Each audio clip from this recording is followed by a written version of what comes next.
What's up guys, this is Ray and today I'll be talking about the 2014 Japanese movie The World of Kanako, directed by Nakashima Tetsuya and starring Yakusho, Koji and Komatsu. But before we dive into this review, if you guys are new to Eiga-Man Ray, I upload reviews and discussions of Japanese movies every chance that I get. So if you're new to the channel and you dig the content, feel free to support this channel by checking out other videos which I've uploaded and also by subscribing. But yeah, let's talk about The World of Kanako. First of all, the Japanese name of this movie is Kawaki, which almost literally means thirst. And I think it's appropriate because in this movie, everyone is thirsting for the titular Kanako. And it's based off a novel called Endless Thirst. At least that's how it's translated. I haven't read the novel, but I've seen this movie numerous times and I absolutely love this movie and basically anything that Nakashima Tetsuya puts out, including the work he released before he made this movie, Confessions. I think if you've watched Confessions, it's a pretty good build-up, if you will, shock value-wise, before watching this movie, because this movie does take you into all sorts of dark places. I'll just start off by saying that. But let's talk about the story of The World of Kanako. It's about this former detective by the name of Fujishima, and he's pretty out of touch with the world. He's a drunk.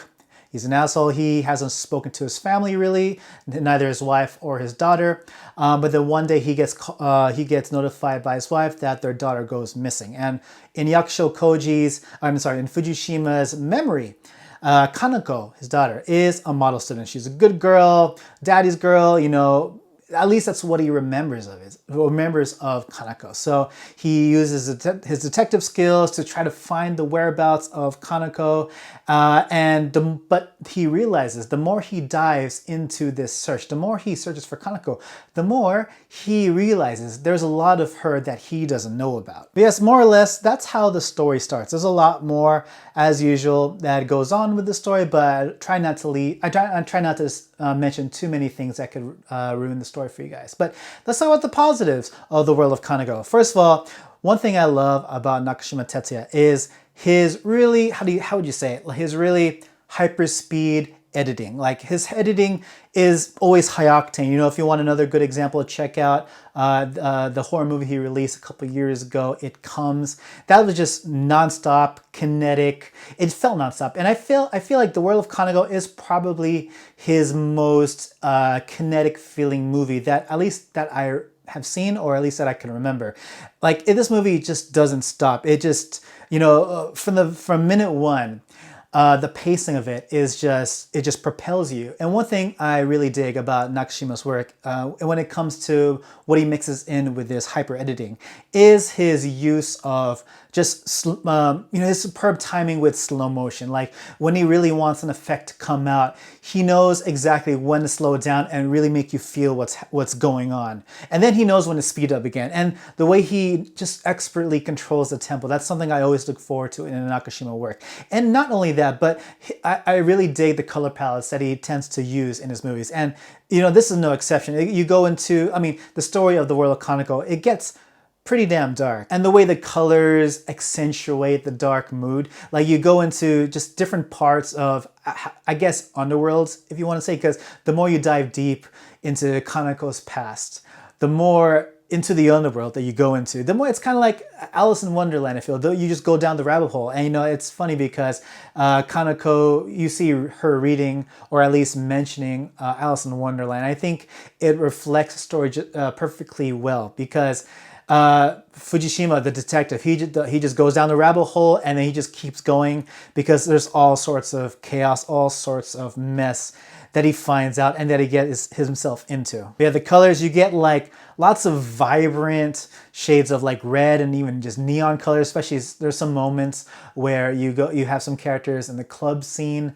You even have the appropriate colors to accentuate the kind of blood splatter that you might expect or not expect to see. Speaking of blood, this movie has a pretty high level of violence, and it's not, stylistic violence. It's actually really hard to stomach violence at times. So that being said, if you're not one to see the kind of violence that makes you squeamish on screen, you might want to turn away from this movie. But for those of you who think you're strong, another thing that this movie utilizes. Now, this could be something good or something bad, but there are more squeamish content than just violence. Like Fujishima, the main character, he is not the most likable of protagonists. He does, like, he's not, he might even be an anti-hero, but he's really a protagonist just for the point of view of the story. He's not a good guy at all. He gets his hands dirty the way he progresses the story, the way he gets his hands dirty. He gets his hands really dirty. It can be, he enacts some of the scenes of violence. He even gets his hands dirty with rape, and like he is not the nicest of all heroes. And not just Fujishima, but all the other characters that he interacts with, almost everyone is just despicable, just disgusting in their own way. Like almost everyone you meet has a dark side that they don't reveal until later, or that you can kind of sense it, but then you just dive deeper into it. And that's something I really like with this movie. This movie, it just keeps you in the dark, and then if you didn't think it would go darker, it just goes darker. And something that I thought was pretty interesting is the way it tells its narrative, the way it tells a story. First of all, Fujishima, he is the prime protagonist, but he isn't the only character which we get to live the story through. There is a young boy played by Shimizu Hiroya. He's like a high school student. His story takes place 3 years in the past before current events happen. And at first you're thinking that, what does this random high school student have to do with Fujishima's story? But it turns out that his story 3 years ago is pretty important because it gives you more background and context of Kanako, because he's actually in the same high school as Kanako. And the story likes to jump back and forth between Fujishima's storyline and the high school boy's storyline. Can't remember his name. I don't even think he had a name, to be honest. But basically, a lot of the events, a lot of the obstacles that Fujishima encounters, as he goes along with the story, the boy also goes through similar types of hurdles, and their stories kind of reflect each other as far as, where they are in the point of the story as far as their struggles are concerned. And it jumps back and forth appropriately as breakneck as the editing of this movie, as I mentioned earlier. And because of that, this movie forces you to pay attention. Sometimes you don't even realize which story you're in just because of how well the jumping back and forth blends well with each other, but because of how well blended it is, and because of how everything just seamlessly transitions into one another, transitions back and forth to each other, I thought it made for some really interesting narrative choices. But I think my favorite character in this whole movie is the titular Kanako, because at first you don't really know what she's about. Fujishima has this image of her, and you kind of see that kind of image play out with the boy's storyline. But as you dive deeper and you realize just how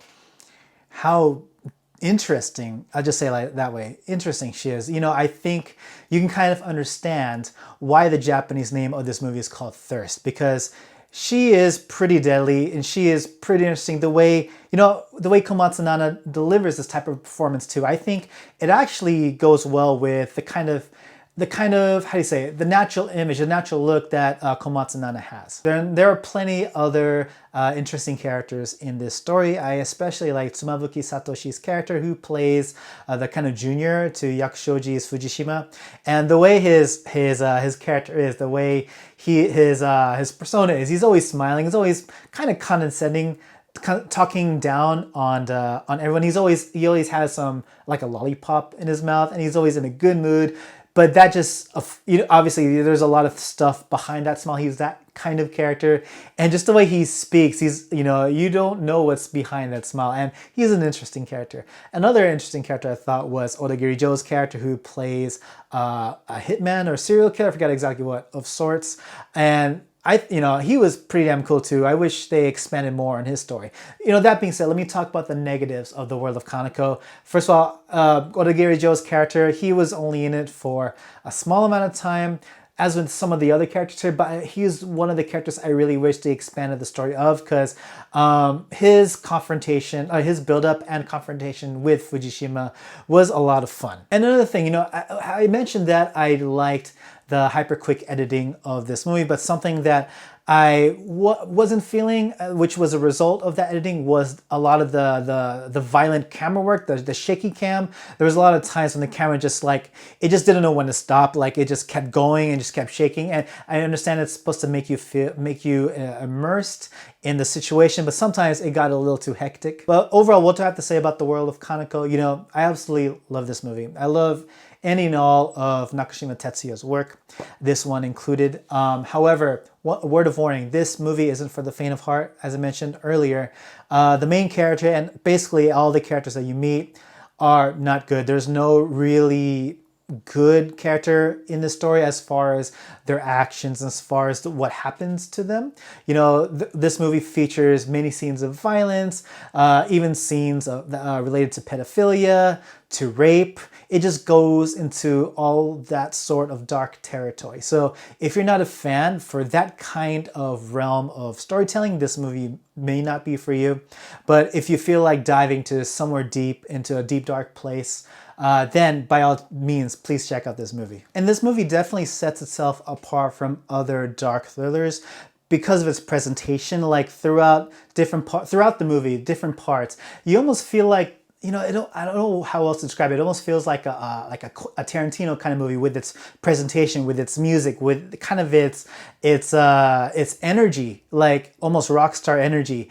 You know, it almost takes you out of the dark story during these moments where, you know, it even features some scenes that are animated. You know, it's really subtle and it's very short, but there are some scenes that take you into like a dreamlike kind of sequence, and they're animated. And there are a lot of times when, you know, these kinds of moments are just throughout the movie. It's just not like the introduction at all, although the introduction definitely is a big part of what I was describing, but a lot of these moments are sprinkled throughout the movie. But anyways, yes, those are my thoughts on the World of Kanako. What did you guys think? Please let me know in the comment section below. Don't forget to leave a like, share, and subscribe. Follow me on all the social media channels. And by all means, if you really dig the content, feel free to hit that notification bell so you can get notified every time I upload a new video. And of course, check out my Patreon page, of which you can find in the description area below. And yeah, that's about it for me, guys. And as always, everyone, thank you so much for watching. Thank you so much to all my patrons over at Patreon. And for everyone else, I'll catch you all again in the next video. Take it easy.